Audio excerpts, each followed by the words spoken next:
Welcome to The Explainer. Today, we're diving into a really powerful idea from the psychologist Carl Rogers. It's an idea that might just change how you see yourself and what you think you're capable of. So, let's get right into it. Just think about that for a second. Who would you be if you didn't have to worry about what anyone else thought? That question? It gets to the very heart of Carl Rogers' work. He believed that for a lot of us, there's a huge gap between who we really are and who we think we're supposed to be. This explainer's all about understanding that gap, and more importantly, figuring out how to close it. But to really get this idea, you kind of have to get the man behind it.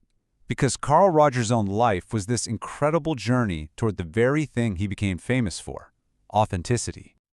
I mean, just look at his early life. It was all about strict external rules, a world filled with shoulds and should-nots. So when he enters the seminary, he's looking for a set path, fixed beliefs. But then he makes this huge pivot. He leaves. He chooses the freedom to ask his own questions over a doctrine that gives him all the answers. That move, from looking for authority outside himself to trusting his own internal compass, that became the absolute bedrock of his entire theory. And that massive personal shift? Well, it led him to a pretty radical conclusion, that there is one single powerful force that drives not just us, but every living thing on this planet. He called it the actualizing tendency. Think about it like a plant. It doesn't need to be told to grow towards the sun, it just does. It's this built-in, innate drive. And Rogers said, hey, we're the same way. At our very core, we're not just a bundle of dark urges or a simple machine of rewards and punishments. Nope. We are fundamentally built to grow, to become the best versions of ourselves. Okay, but hold on. Let's really think about that quote. If this drive to grow is our only motive, if we're all wired to move toward our potential, then what's the problem? Why do so many of us feel stuck or anxious or like we're just not living the life we're meant to? Well, according to Rogers, the problem isn't something out there in the world. The problem is in here. It's a deep internal conflict that puts the brakes on our natural growth. He said we're all living with this constant tension, this tug of war between two different selves. On one side, you've got your real self. That's who you actually are, based on your own gut feelings and experiences. But then there's the ideal self. And that self, well, it's built out of all the shoulds we pick up from our parents, our friends, from society. It's the version of us that whispers, if you just act this way, or get that job, or look like that, then you'll finally be good enough. And the gap between those two selves? Rogers had a name for it: incongruence. It's not just a concept, it's a feeling. It's that knot in your stomach, that feeling of anxiety, that sense that you're not being true to yourself.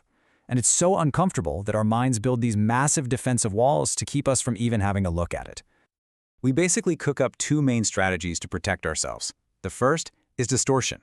This is when we take reality and just twist it a little so it fits with who we think we should be. I didn't get the promotion because my boss has an in for me, not maybe I wasn't qualified. The other one is just straight up denial, where we pretend something threatening never even happened. We just refuse to let it in. So, that's the problem. The million-dollar question then is, how do we start tearing down those walls? How do we bridge that gap and get back on that natural path of growth? For Rogers, the answer wasn't some complicated technique. It was actually pretty simple. It's all about our relationships. He laid out these three essential conditions for growth. First, genuineness, just being real with people. Second, acceptance, what he famously called unconditional positive regard. Basically, valuing someone for exactly who they are, no strings attached. And third, empathy, really truly trying to feel what it's like to be in their shoes. And here's the kicker. These aren't tricks you learn or tools you use on people. They're ways of being with someone that create a space that feels psychologically safe. Because when someone gives that to us, when they're genuine, accepting, and they try to understand us, it gives us the courage to finally drop our defenses, take an honest look at our real self, and maybe, just maybe, start offering that same acceptance to ourself. So let's say this process works. What happens then?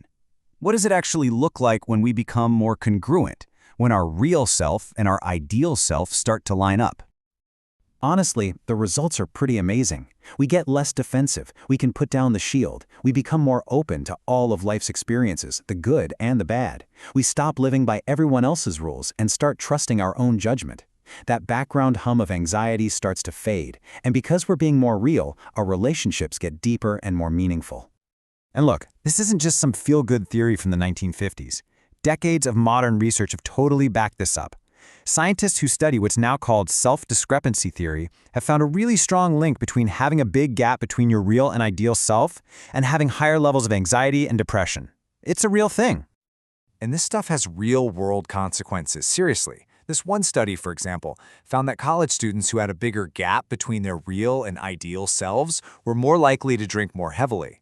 It's almost like they were trying to numb that painful inner conflict. So you see, this internal struggle for authenticity, it directly shapes our choices and our behaviors every single day. So, in the end, Roger's work leaves all of us with a powerful, personal challenge. The journey to your true self isn't about becoming someone new or different. It's about having the courage to create the conditions in your own mind and in your relationships where the person you already are can finally feel safe enough to come out.